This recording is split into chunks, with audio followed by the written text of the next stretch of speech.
욥기서 11장 10절에서부터 20절까지입니다. 오늘 11장은 욥의 세 번째 친구 소발의 충고입니다. 엘리바스, 그 다음에 빌닷, 그리고 세 번째로 이제 소발이 등장을 하는데 1절과 2절을 보면 이 소발이 욥에 대해서 느낀 바가 있어요. 그게 뭐냐면 말이 너무 많다. 말이 많으니 내가 말을 하지 않을 수가 없다. 너는 계속해서 입을 다물지 못하고 네가 정당하다고 너의 진짜 모습은 감추고 지금 네가 정당하다고 지금 그렇게 말하고 있지 않느냐. 4절에도 네 말에 의하면 너는 지금 잘못한 것이 없다. 옳다고 네가 하나님 앞에 그렇게 말하고 있구나. 5절에 소발이 하나님이 직접 너에게 말씀하셨으면 좋겠다. 내가 말하는 것보다 하나님이 직접 너에게 말씀하시면 좋겠다. 6절에 하나님의 지혜, 하나님의 오묘하심, 네가 이걸 좀 깨달았으면 좋겠다. 분명히 말하거니와 너는 하나님의 지금 심판을 받고 있다. 억울하다고 생각하지 말라. 만일 하나님께서 너를 제대로 벌을 내렸다면 이 정도보다는 더 나쁠 거다. 지금 소발이 계속해서 강조하는 것이 뭐냐면은 지금 욥이 얼마나 큰 죄인인가, 얼마나 큰 죄를 졌는가. 이게 가벼운 것이 아니다. 지금 그걸 강조하면서 지금 네가 고난받는 거 오묘하신, 전능하신, 완전하신 그 하나님이 지금 하고 계신 거다. 7절에 내가 하나님의 오묘함을 어찌 능히 측량하며 전능자를 어찌 완전히 알겠느냐. 하늘보다 높으시니 내가 무엇을 하겠으며 수월보다 깊으니 네가 어찌 알겠는가.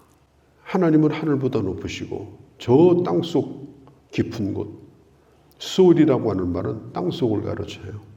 이 땅속 깊은 곳에 저 지구의 중심에 그 깊이보다 더 깊으신데 그렇게 높고 그렇게 깊은 그 하나님의 뜻을 어떻게 네가 다 알겠느냐. 그런 하나님이 하시는 일인데 지금 이 현실 고통스럽다고 해서 이 현실을 부정하고 이렇게 하는 것은 이것은 분명히 잘못된 것이다. 소발의 말이 상당히 일리가 있는 말 같으죠. 사도 바울이 에베소서 3장 8절에 보면 이런 얘기를 해요. 하나님의 그 사랑의 높이, 깊이, 그 다음에 그 너비, 이것이 어떤 것인가를 네가 깨달아서 그 사랑을 좀 누렸으면 좋겠다. 하나님은 그런 하나님이시죠.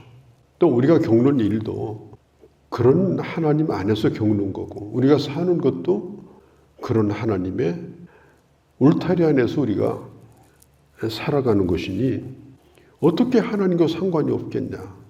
어떻게 그 일이 하나님하고 무관하다고 생각하겠느냐. 그러면서 이 소발은 하나님의 크심에 대해서 계속 또 얘기를 하는데 9절에 그의 크심은 땅보다 길고 바다보다 넓다. 우리도 마찬가지입니다. 우리가 이 세상에 그냥 나온 것이 아니고 하나님의 영원한 계획, 그 계획하심 가운데서 오늘 우리가 이 세상에 존재하는 것이다. 즉흥적으로 어떻게 하다가 우리가 지금 잠깐 이 세상에 사는 것이 아니고 그 하나님 안에서 우리가 오늘 이런 모습으로 이런 자리에서 이런 상태로 내가 살고 있는 것이다. 이것은 분명한 사실입니다. 그리고 하나님은 우리를 다스려가는 분입니다. 천지를 다스리듯 주님은 오늘 우리를 다스리시는 분입니다. 그러니까 소발의 말처럼 내 안에서 일어나는 일들, 이런 것들이 하나님은 이걸 알고 계십니까? 이렇게 물으면 안 된다는 거예요. 하나님이 모르는 것은 없고 하나님 안에서 이미 그 일은 이루어진 일이다. 그러니까 이 소발의 얘기가 얼마나 지당한 얘기입니까? 그런데 이 욥의 친구들은 이 욥에 대해서 자기들이 깨닫고 있는 이런 지혜, 옛날 사람들에게 들은 거, 또 성경에서 들은 거, 자기가 경험한 거, 뭐 이런 것들을 다 동원해 가지고 얘기를 하는데 지금 욥은 무슨 생각을 가지고 있나?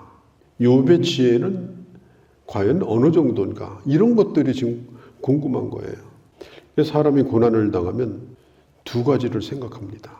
누구나 거의 마찬가지예요. 첫째는 내가 무슨 죄가 많아서 이런 일을 겪는가? 먼저 드는 생각이 그런 거고요. 또 한 가지는 의미가 뭔가? 왜 이런 일이 오는 것인가? 하나님의 뜻이 계시다면 도대체 어떤 뜻일까? 이런 것에 대한 고민을 하게 됩니다. 그러니까 나에 대해서뿐 아니라 우리에게 닥쳐오는 많은 이런 일들, 그러니까 고난에 대한 이런 해석, 이것이 사실은 쉽지를 않습니다. 결론은 뭐냐면 욥을 죄인으로 결론을 끝내려고 하는 겁니다. 지금 우리가 잘 알다시피 욥은 하나님이 인정하시는 사람이고 또 욥이 지금 받는 고난도 그의 생명은 절대로 손대지 못하게 하고 지금 하나님이 하시는 일입니다. 이건 보통 사람이 겪을 수 있는 일이 아니에요. 하나님을 저주하고 떠나지 않을 거다. 그의 아내는 그렇게 했을지 몰라도 욥은 그러지 않을 거다. 그걸 하나님이 믿으셨기 때문에 이게 하나님이 내리신 일이지 이게 그냥 이게 닥친 일이 아니거든요. 그런데 욥도 사람이기 때문에 우리가 어디 뭐 하다가 갑자기 무슨 충격을 받든지 또 아픈 일을 겪으면 비명을 지르고 예수 믿는 사람이라고 그래서 그렇지 않은 게 아니거든요. 아플 때는 아프고 슬플 때는 슬프고 또 충격을 받으면 정신이 혼미해지고 얼마든지 그럴 수 있어요. 지금 욥은 그런 상태입니다. 또 그런 상태에서 욥이 한 말들이 이미 있습니다. 그러면 참 얼마나 아프면 저런 얘기를 할까? 이렇게 이해하는 것이 아니라 그런 얘기들을 전부 적어놨다가 그걸 가지고 비판의 대상으로 삼는다면 욥이 할 말이 뭐가 있겠습니까? 당신 왜 그렇게 했느냐 물으면 욥이 할 말이 뭐가 있겠어요? 그런데 이 욥의 친구들은 이제 그렇게 생각하지 않는 겁니다. 4절에다 보면 내 말에 의하면 이렇게 말하죠. 욥이 말을 많이 했어요. 그리고 친구들도 그 말을 들었어요. 내 말에 의하면 그걸 가지고 욥을 평가하고 비판하고 심지어 이 욥은 하나님의 저주를 받은 자다. 그 말을 기반으로 해서 그동안에 믿음이 있는 줄 알았더니 믿음이 없구만. 이런 거예요. 옛날에 욥이 아니고 이런 상황에서 욥이 하는 것들을 보면서 지금 욥을 평가하고 있는 것은 잘하는 게 아닙니다. 힘들고 아프기 때문에 지금 욥이 몸부림을 친다면 그 처지를 이해를 하고 그리고 거기서 빨리 빠져나올 수 있도록 도와주고 공감하고 그것이 중요한데 이 친구들이 하는 얘기가 다 틀린 얘기도 아니지만 욥에게는 마음에 와 닿지도 않는 지금 그런 얘기를 하고 있고 오히려 이 욥에게 그동안에 들었던 얘기, 어른들에게 들었던 얘기, 일반적인 얘기, 지극히 일반적인 얘기 그런 얘기를 욥이 듣고 있으니까 그게 귀에 들어올 리가 없어요. 그러니까 예수님 시대에 바리새인과 서기관이 나오죠. 바리새인과 서기관은 어떤 사람이냐? 서기관은요. 옛날에는 인쇄하는 기계가 없었어요. 잉크로 찍어가지고 하나하나 다 기록했습니다. 1.1획도 틀림없이 기록을 했어요. 그러니까 히브리어는 점과 획으로 되어 있는데 그때 당시 말씀을 그렇게 기록했던 사람들이에요. 서기관은 전문적으로 그걸 하는 사람들이에요. 1.1획도. 그러니까 그들은 성경을 모르고 있는 게 없었어요. 그런데 예수님으로부터 가장 큰 책망을 받았던 사람들이 바로 그 사람들이에요. 왜? 자기가 알고 있는 지식을 가지고 사람을 살리질 못했어요. 그걸 가지고 가리키려고 했어요. 또 한 가지는 정죄를 했어요. 그래서 예수님이 그들을 크게 책망을 했습니다. 그런데 예수님의 말씀을 들었던 사람들이 딱 느끼는 느낌이 오는데 뭐냐? 마태복음 7장에 보면 예수님의 가르침은 서기관과 바리새인의 말과 같지 아니하고 권위가 있었더라. 권위. 잘 가르치고 틀림없이 어떤 걸 외운다고 해서 권위가 있는 게 아니에요. 지식하고 권위는 틀립니다. 지금 이 욥의 친구들은 얼마나 옳은 얘기를 잘 하는지 욥도 할 말이 없을 정도예요. 그 얘기를 듣고 있다 보면은 야, 나도 죄인이구나. 나도 죽을 놈이구나. 빨리 죽어야 되겠구나. 이런 생각만 들 정도로 절망스러운 얘기입니다. 이상하죠? 틀린 얘기는 아닌데 절망스러워요. 틀린 얘기는 아닌데 살고 싶지 않아요. 틀린 얘기는 아닌데 회복이 안 돼요. 그래서 옳은 얘기를 하는 것보다 지금 아픈 사람을 공감하는 거, 그냥 그와 함께 있어주는 거, 아무리 말하고 싶어도 왜 저 사람이 저런 얘기를 저렇게 하염없이 하는가, 이런 생각이 들어도 우리가 좀 들어줄 줄 아는 거, 그런 게 참 우리에게 필요하다.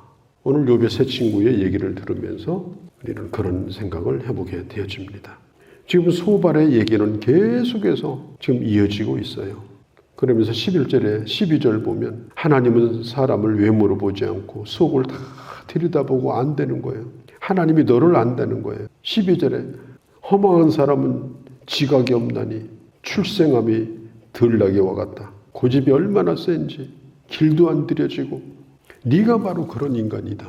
지금 그렇게 몰아붙이고 있습니다. 그런데 이렇게 몰아붙이다가 소발이 이제 회복의 가능성을 비치기 시작합니다. 그러니까 욥의 친구들을 보면요. 지난번에 봤죠. 빌닷이라는 이 친구가 계속해서 욥을 공격하다가 욥아, 그러나 네 시작은 미약하나 나중에는 창대하리라.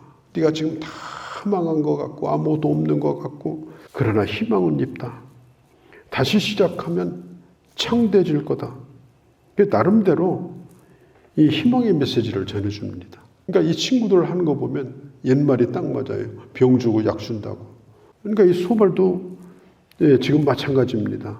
여기 13절에 보면 이런 얘기를 해요. 네가 만일 마음을 바로 정하고 주를 향하여 손을 든다고 하면 너에게 희망이 있다. 18절에 두루 살펴보고 평안의 시라 내게 희망이 있으므로 네가 희망이 있으므로 그렇게 한다면 너에게 희망이 있다. 이것은 20절에 악한 자의 희망하고 다르다. 악한 자의 희망은 죽는 것밖에 없다. 그런데 너는 회복될 수 있다. 그러면서 14절에서 19절까지 계속해서 지금 희망의 메시지를 또 전하고 있습니다. 또 이런 부분을 보면은 욥의 친구들이 상당히 지혜로운 면을 가지고 있다. 그야말로 엄청나게 정죄를 하고 또 나중에는 회복의 문을 열어놓는 그런 모습도 볼 수가 있는 것입니다. 소발의 말을 오늘 들어봤는데요. 아주 긴 본문입니다. 그런데 참 하나님이 어떤 분인가? 맞는 말이에요. 하나님은 정말 오묘하시고 하나님 하시는 일을 다 알 수가 없어서 우리도 답답해서 참 소리를 지르기도 하고 비명을 지르기도 하고 참 탄식을 하기도 하고 그렇게 합니다. 그러나 제3자가 객관적으로 그런 얘기를 다 듣고 자기의 판단, 자기의 해석 이런 걸 가지고 어떤 사람의 고난의 문제를 쉽게 평가하고 푸는 것은 그것도 또한 어려운 일이다. 그것보다는 하나님의 사랑을 내 마음에 품고 그가 아픈 것을 얼마나 아프면 저렇게 할까? 그 아픔을 나도 공감을 하면 오히려 그것이 더 그를 회복하게 하는 그런 약이 될 수가 있다. 그러니까 이런 것을 다시 한번 생각해 보게 되는 것입니다. 거룩하신 우리 아버지, 힘들고 어려운 사람을 만날 때 하염없이 그들의 입에서 쏟아져 나오는 그런 말들, 우리도 그런 말들을 들을 때가 있습니다. 듣기도 힘들 때가 있습니다. 그러나 하나님이 나를 사랑하셨듯 나를 향하여 오래 참으시고 품으셨듯 또한 바른 말보다는 하나님의 사랑을 우리 심령에 품고 그리고 그를 다시 일으켜주고 그를 세워주고 그리고 회복하는 모습을 보기를 원하는 그런 간절한 마음으로 바라볼 수 있는 그런 저희가 되도록 은혜를 베풀어 주시기를 간절히 빌고 원합니다. 아버지여, 오늘도 주께 더 가까이 나갑니다. 귀한 은혜를 베풀어 주옵소서. 무엇보다도 하나님의 사람으로 저희들 살게 하여 주옵소서. 우리 주 예수님의 이름으로 기도하옵나이다. 아멘.